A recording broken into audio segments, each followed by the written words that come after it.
مثلا للذين كفروا امرأة نوح وامرأة لوط كانتا تحت عبدين من عبادنا صالحين فخانتهما فلم يغنيا عنهما من الله شيئا وقيل ادخلا النار مع الداخلين। ওরে আমার মা, ওরে আমার বোন, প্রথম একটা ভাগ্যে ধরছি, যে মেয়েটি স্বামী পেয়েছে আল্লাহওয়ালা, ওর স্বামী বড় দাতা দান করে, ওর স্বামী 5 ওয়াক্ত নামাজ পড়ে, সুন্নতের চেহারা নিয়ে দুনিয়া করে, মিথ্যা কথা বলে না, ওয়াদা খিলাপ করে না, চুরি করে না, লুচ্চা নয়, সুদারু নয়, জুয়ারি নয়, মাতাল নয়। মেয়েটির কপাল কত ভালো, পৃথিবীর সেরা ভদ্র পরেশগার দিনদার ভালো একটা ছেলেকে ও পেয়ে গেছে।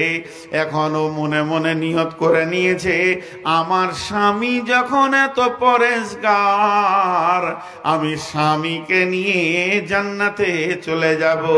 আমার জন্য জান্নাত বড় আসান, যেহেতু স্বামী বড় পরেশগার, আর আমার জান্নাত আটকাবে না। আল্লাহ তাবারাক ওয়া তাআলা বলছেন, না, এই সিস্টেমটা আমার কাছে নাই, তোমাকে নিজের আমল নিজে করতে হবে। তুমি যদি আমল না করো, স্বামীর আমলের উপরে যদি ভরসা করো, এই ভরসায় তুমি জান্নাতে যেতে পারবে না, পারবে না, পারবে না, পারবে না। কেন পারবে না? আমি তোমাদের জন্য একখানা বাটখারা রেখে দিয়েছি। 2খানা বাটখারা কি সারা পৃথিবীর যত মানুষ আছে সব থেকে ভদ্র মানুষ হচ্ছে নবীরা। নবীদের থেকে দামি মানুষ কেউ নাই। নবীরা হলো পরেশগার, নবীরা হলো দামি মানুষ। নবীরা কোনোদিন হারাম খাবে না, নবীরা কোনোদিন খারাপ হবে না। তারপরও 2 জন নবীর বিবি চিরদিন জাহান্নামে থাকবে। 2টি নবীর বিবি নবীর মতো মানে মানুষ পেয়েও তারা নিজেরা আমল করেনি, নবীকে মানেনি, তাদের চলার জীবন বড় নোংরা ছিল। এই জন্যে আমার আল্লাহ ওই 2 নবীর বিবিকে চিরদিন জাহান্নামের ভিতরে রাখবে। সেই 2টি নবীকে, একটা নবীর নাম হলো লূত আলাইহিস সালাম, আর একটা নবীর নাম হলো নূহ আলাইহিস সালাম। আল্লাহ তাবারাক ওয়া তাআলা কি বলছেন দেখেন, দারাবাল্লাহু মাসালাল লিল্লাযিনা কাফারু ইমরাতা নূহি ওয়া ইমরাতা লূতিন কানাতা তাহতা আবদাইনি মিন ইবাদিনা সালিহাইনি ফাখানাতাহুমা ফালাম ইগনিয়া আনহুমা মিনাল্লাহি শাইআ ওয়া কিলা দুখুলান নারা মা'আদ দাখিলিন। হে আমার বান্দির দল, তোমরা যতজন এখানে রয়েছো, হে আমার বান্দির দল, ওরে আমার গোলামের দল, তোমাদের স্বামীরা যদি ভালো হয়, তোমরা যদি আমল না করো আর মনে করো জান্নাতে চলে যাব, হবে না, তাহলে তোমাদের জন্যে আমি একটা নিশানা রেখে দিয়েছি, একটা উদাহরণ রেখে দিয়েছি। তোমাদেরকে বোঝানোর জন্যে আমি কোরআনে এমন একটা লোকের আলোচনা শুরু করছি। ওই মেয়েদেরকে আল্লাহ বলছেন, শোনো, সেই লোকটিকে 2খানা নবী মানে পৃথিবীর সেরা দামি মানুষ, তাহাতা আবদাইনি মিন ইবাদিনা, আমি 2টা নবীর বিবিকে, তাদেরকে এমন একটা জেলে দিলাম, তাদেরকে এমন একটা মানুষ দিলাম, ওই 2টি মেয়ে নবীর স্ত্রী হয়ে গেল। তাদের থাকার জায়গা হলো কোথা? নবীর নিচে নবীর ছায়াতে তাদেরকে আমি থাকতে দিলাম। নবীর মতো মানুষের বিছানায় তারা নির্দ্বিধায় উঠবে, কোনো অসুবিধা নাই। নবীর কম্বলের ভিতরে থাকবে, নবীর বালিশে মাথা দেবে। এটা চারটিখানি কথা নয়। ও মা আমার, বোন আমার, তারা নবীর মতো স্বামী পেল, নবীর বিছানায় জায়গা পেল, নবীর বালিশে মাথা দিতে পারলো, নবীর লেপের ভিতরে থাকলো। কিন্তু তাদের চরিত্র কত খারাপ ছিল, তারা কত বদমাশ ছিল। সেই নূহ আলাইহিস সালামের বিবি, লূত আলাইহিস সালামের বিবি, যারা সমকামী ছিল সেই যুগে, পুরুষে পুরুষে মিলামিশা, নারীতে নারীতে মিলামিশা, এই সমকামীদের সঙ্গে তারা গোপনে চলাফেরা করত। তাদেরকে গোপনে খবর দিত। নবীর কাছে যদি কোনো ফেরেশতা আসতো তো বলতো, চলে আয়, আমাদের ঘরে মেহমান আসছে, ওদের সঙ্গে মিলবে, আনন্দ পাবি। এইভাবে তারা বেঈমানদের সঙ্গে, মুনাফিকদের সঙ্গে, আল্লাহ দ্রোহী, দিন দ্রোহী, নবী দ্রোহী লোকের সঙ্গে চলাফেরা করেছে। এটা আল্লাহকে কত খারাপ লেগেছে। আমার আল্লাহ বলছেন, তারা নবীর বিবি, নবীর মতো স্বামী তাদেরকে কিয়ামতের মাঠে আটকাতে পারবে না। তাদের ঠিকানা কি? কোরআন প্রকাশ্যে বলে দিচ্ছেন, ওয়াকিলা দুখুলান নারা মাদাখিলিন। তারা দুইজনে আগুনে জাহান্নামের ভিতরে চলে যাবে।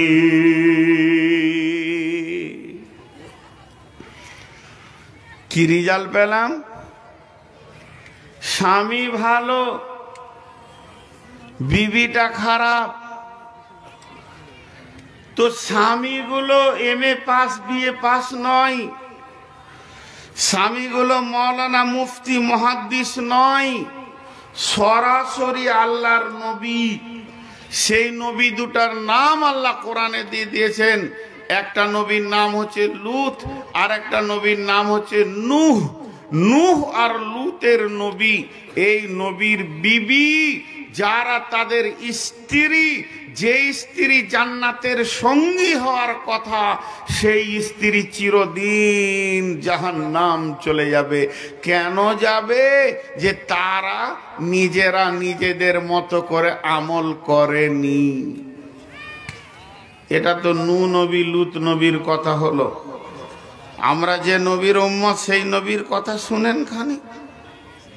সেই নবী কলিজা থেকে যাকে ভালোবাসতেন, হযরতে ফাতিমা রাদিয়াল্লাহু তাআলা আনহাকে ভালোবাসতেন, হযরতে হুসেন রাদিয়াল্লাহু তাআলা আনহুকে ভালোবাসতেন, হযরতে হাসান রাদিয়াল্লাহু তাআলা আনহুকে ভালোবাসতেন। তাদের ভালোবাসা কেমন শুনবেন? বিশ্ব নবী মিম্বারে উঠে খুতবা দিচ্ছে। আপনারা একবার মুখ খুলেন, যতটি লোক বসে আছেন, আল্লাহর হস্তে চিল্লাতে হবে না, হালকা করে একটু সাউন্ড দেন যেন আমি শুনতে পাই। আপনাদের গ্রামে প্রত্যেকটা গাঁয়ে জামে মসজিদ আছে, আর জামে মসজিদে উঠে ইমাম সাহেব খুতবা দিচ্ছে, জান্নাত জাহান্নামের কথা বলছে, আখিরাতের কথা বলছে, দামি দামি কথা বলছে। খুতবা প্রায় ধরেন অর্ধেকের কাছাকাছি চলে গেছে। এমন সময় ইমাম সাহেবের দুটা ছোট ছোট নাতি কি বেটি কি বেটা মসজিদের দরজায় চলে এসছেন।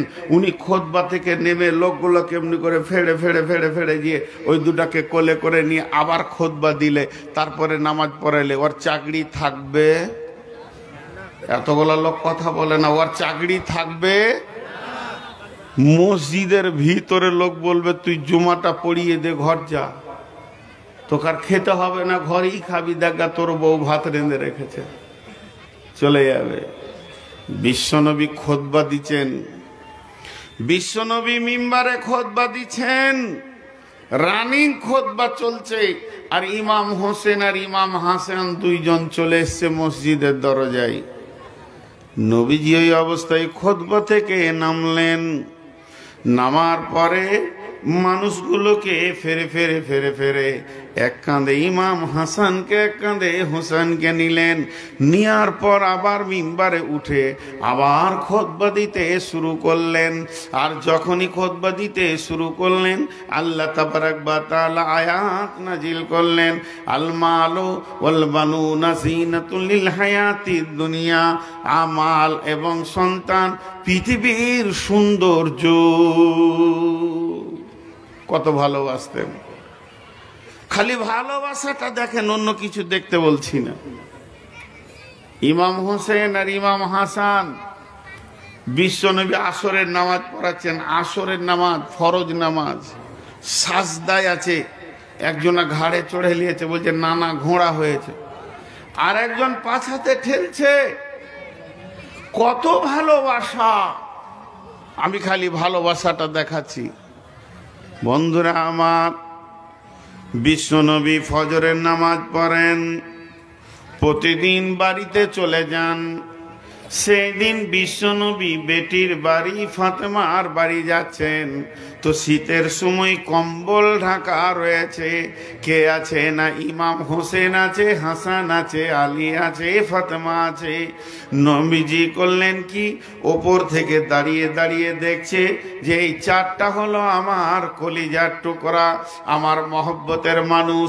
বিশ্বনবীর ভিতরে ঢুকলেন, একদিকে কোলে মা, একদিকে কোলে ফাতেমাকে নিলেন, একদিকে আলীকে নিলেন, হাসান হুসেনকে নিয়ে চারটা মাথাকে এক জায়গায় করে নিজের মাথাটা লাগিয়ে দিয়ে বলছে, আল্লাহ এটা আমার আহাল, এরা আমার চোখের ঠান্ডা, এরা আমার কলিজাকে ঠান্ডা করে দেয়। এই আমার আহাল বংশ, যারা আমার আহাল বংশকে ভালোবাসবে তাদেরকে আপনি ভালোবাসেন। কত মহব্বতের কথা।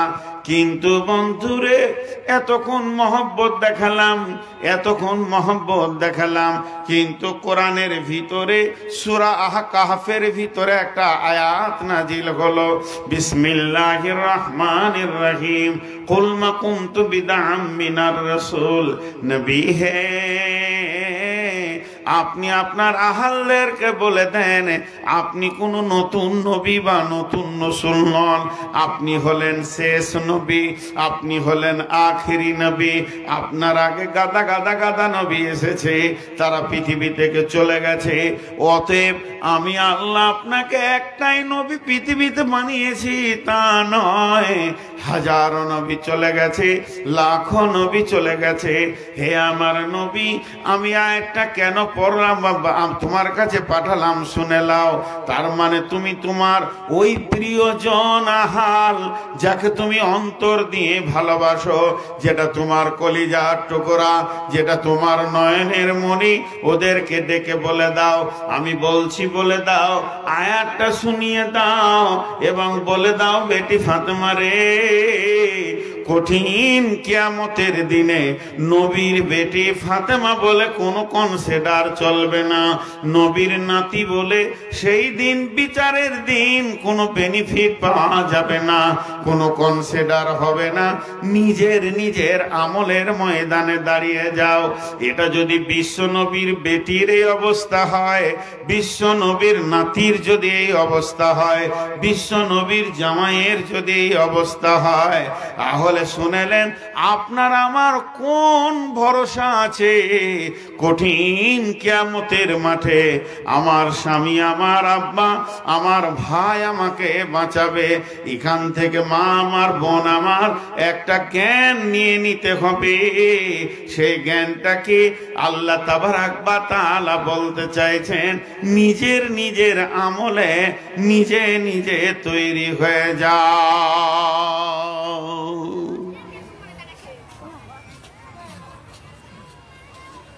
নিজের আমলে নিজে তৈরি হও। কেউ কারো আমলের ওপরে ভরসা করিও না। দেখেন কেমন কথা। আর একটা ঘটনা আপনাদেরকে আমি শোনাই, একটু সবর ধৈর্য। সেটা হলে রসুলের একমাত্র কুমারী বিবি ছিলেন আম্মা জান আয়েশা, উম্মুল মুমিনিন আম্মা জান আয়েশা। রসুলের যতগুলি বিবি ছিলেন, ইনি একমাত্র। আপনি চেয়ার থেকে নিচে বসুন। ওইটা আড়াল করবেন আপনি, ইউটিউবার মানুষ। ওইদিকে বসেন, ঘরে বসেন, ওটা তো নোংরা, ধুলোতে আবার কেউ বসে নাকি? তো রসুলের একমাত্র কুমারী বিবি ছিলেন আম্মা জান আয়েশা, যে বিবিটাকে পৃথিবীর দ্বিতীয় কোনো স্বামী দেখেননি, একমাত্র রসুলই দেখেছেন। খেয়াল করেন তেনার কত দামি। সারা পৃথিবীর সমস্ত মানুষ একমত, আম্মা জান আয়েশা মুহাদ্দিস ছিলেন।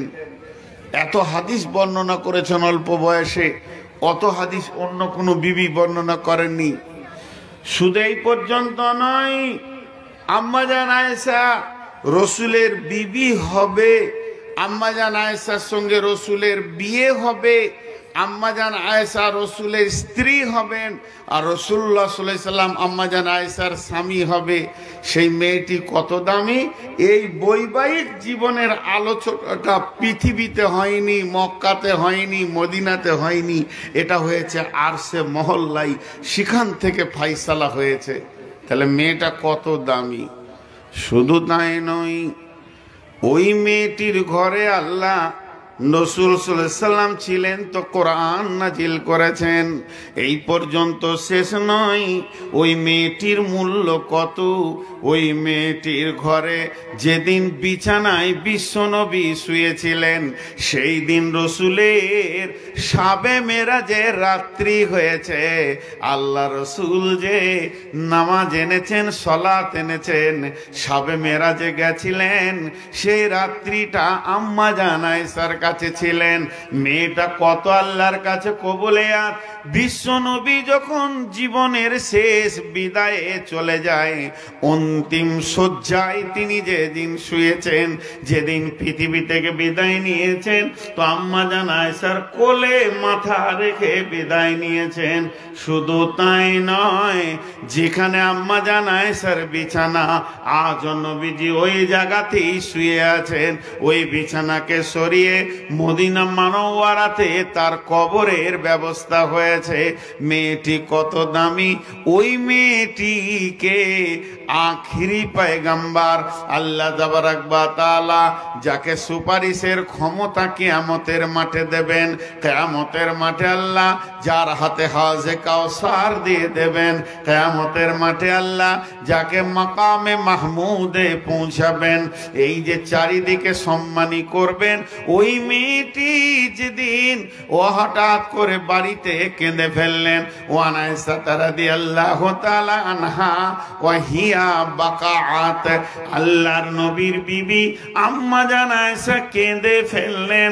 বিশ্ব নবী ছিলেন, কাছে গিয়ে বললেন, মা ইউবিকি কি আয়েশা, তোমাকে কে কাঁদালো?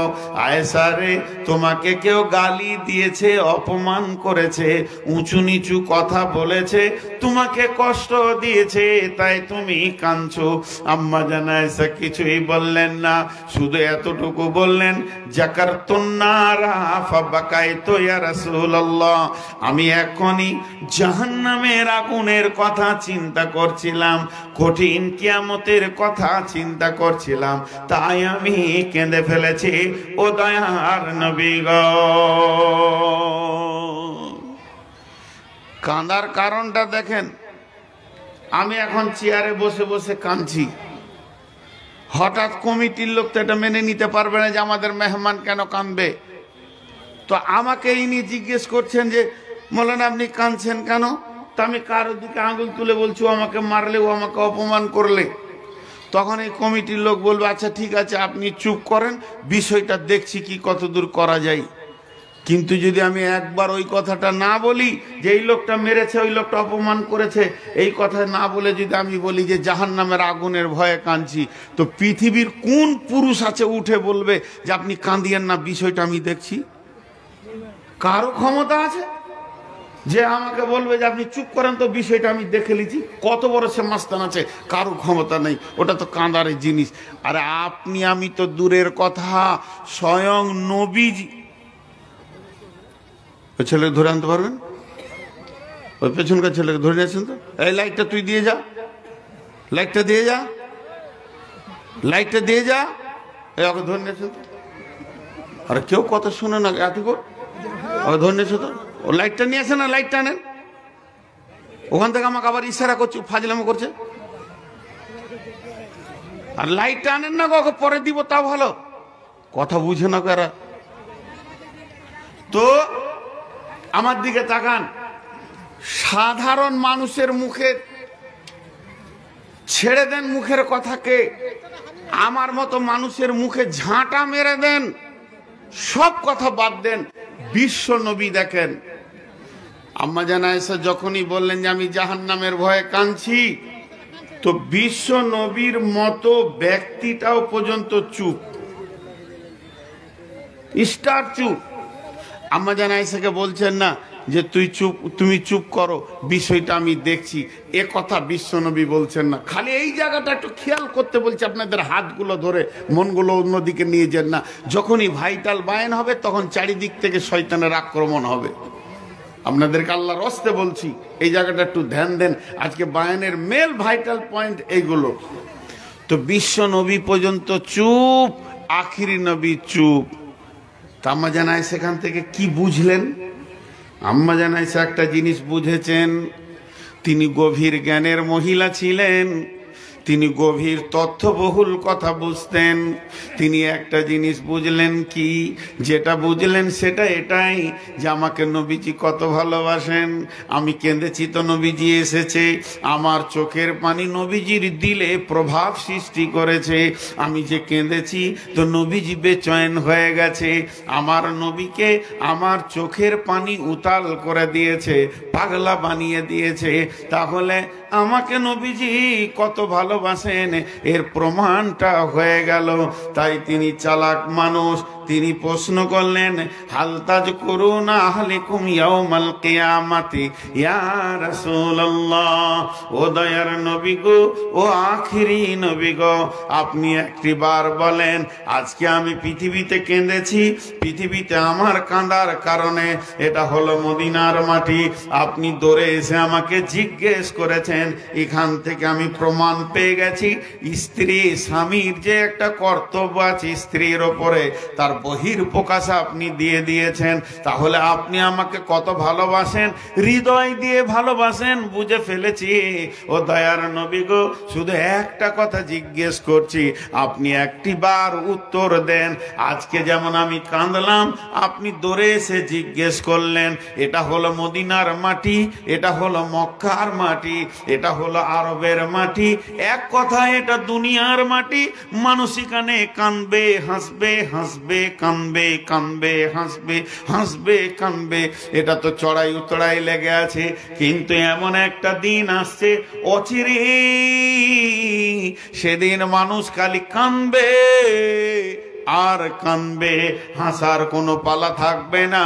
ও দয়ার নবী গো, সেই কঠিন দিনে কি আপনার বিবি বলে মনে পড়বে নাকি? সেদিন কি আপনি আমাকে বিবি বলে মনে রাখতে পারবেন? দয়ার নবী গো, একটি বার আপনি বলেন, সেদিন কি আজকের মতো যেমন জিজ্ঞেস করেছেন আপনি জিজ্ঞেস করবেন নাকি? বিশ্বনবী বললেন, আয়েশা রে, কিয়ামত তো 1-2 মিনিটের নয়, আর মানে 50,000 বছরে একদিন। আর সেই দিনে কিয়ামত চলবে, চলবে, চলবে, চলবে। এর ভিতরে 3খানা এত ভয়ানক মৌকা আসবে, সালাসাতা মাওয়াতিনা ফালা ইয়াযকুরুনা আহাদুন আহাদান। ওরে আমার আয়েশা রে, সেই 3টে মৌকা এত কঠিন হবে, কেউ কাউকে মনে রাখতে পারবে না, কাউকে কারো উপরে স্মরণ থাকবে না। সেই 3টে মৌকা কোথায়? প্রথম নম্বর হলো ইনদাল মিজান, যখন দাড়ি পাল্লাকে নিয়ে আসা হবে, আর আমার আল্লাহ বলবেন, হাসরবাসী রে, তোরা তোদের আমল নামাগুলো নিয়ে আয়, এখন ওজন হবে, কেউ কাউকে মনে রাখতে পারবে না। আর দ্বিতীয়, যখন ডান হাতে বাঁ হাতে সার্টিফিকেট দেওয়া হবে আর বলা হবে তোমরা নিজের নিজের আমল নামা পড়ে নাও আর রাস্তা ধরে নাও, সেদিন কেউ কাউকে মনে রাখতে পারবে না। আর 3 নম্বর জায়গা, ইদা ওয়াদিয়া তরিক ফি দাহারি জাহান্নাম, জাহান্নামের মুখে যখন পুলিশের আটকে রাখা হবে তখন কেউ কাউকে মনে রাখতে পারবে না। তার মানে নবীজি বলতে চাইলেন, আয়েশা রে, আমি তোমার স্বামী হতে পারি, আমিও মনে রাখতে পারবো না।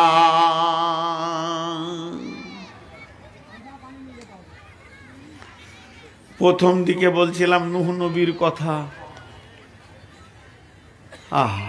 মানুষ কত রকম হয়, ওদের মাথা বলছে না যে বসতে হবে, দাঁড়িয়ে আছে।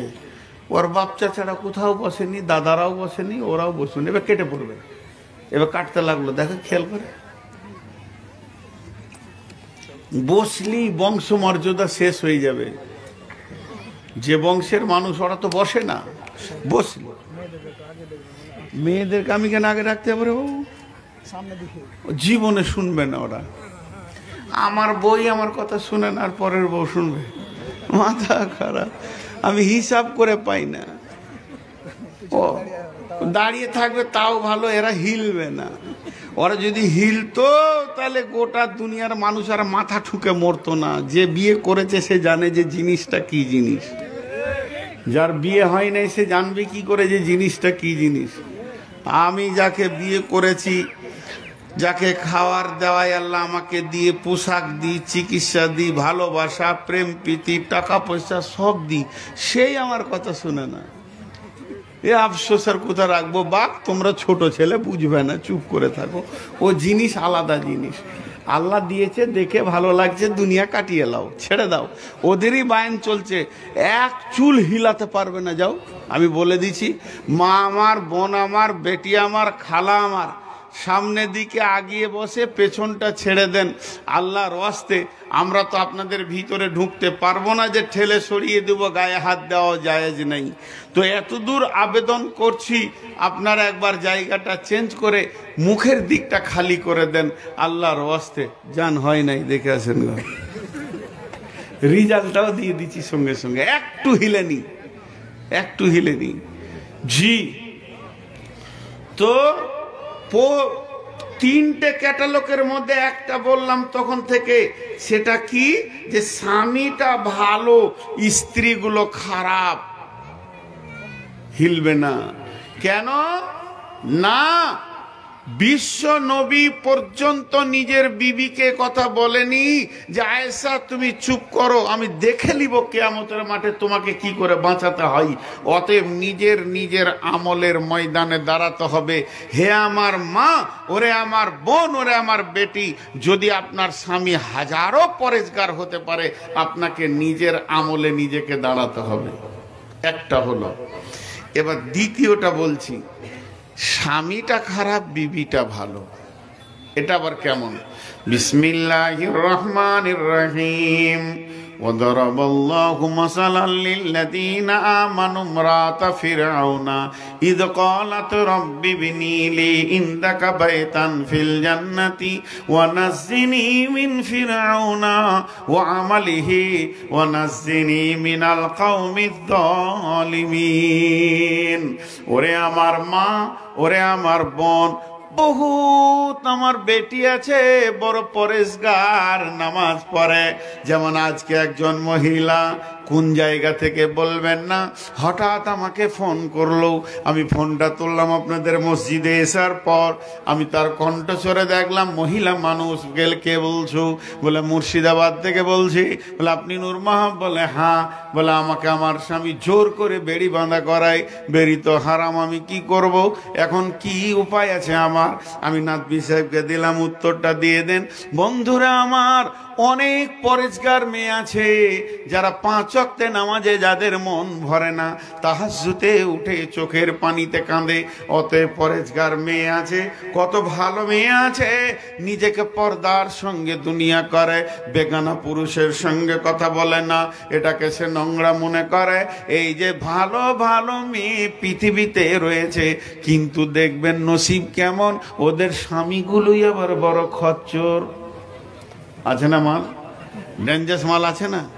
হ্যাঁ, মৌলানা বদরুদ্দোজান্নাত বীর বায়ানে আমি নিজে শুনেছি। আজকে যে আপনাদের আমার পরের বক্তা, ওনার সঙ্গে বন্ধু সুলভ ব্যবহার করি, কিন্তু ওস্তাদ মনে করে করি। উনি একটা বায়ান করেছিলেন, বড় দুঃখের, আমি বায়ানটা শুনে আমার চোখে পানি এসেছিল। মেয়েটা বড় নামাজি, মেয়েটা বড় পরেজগার, ফরজ নামাজ নফল নয়, ফরজ নামাজ এইভাবে বেঁধে রুকুতে গেছে, স্বামী জড়িয়ে ধরে নিয়ে শুয়ে গেছে। নামাজ কি পড়বি এখন?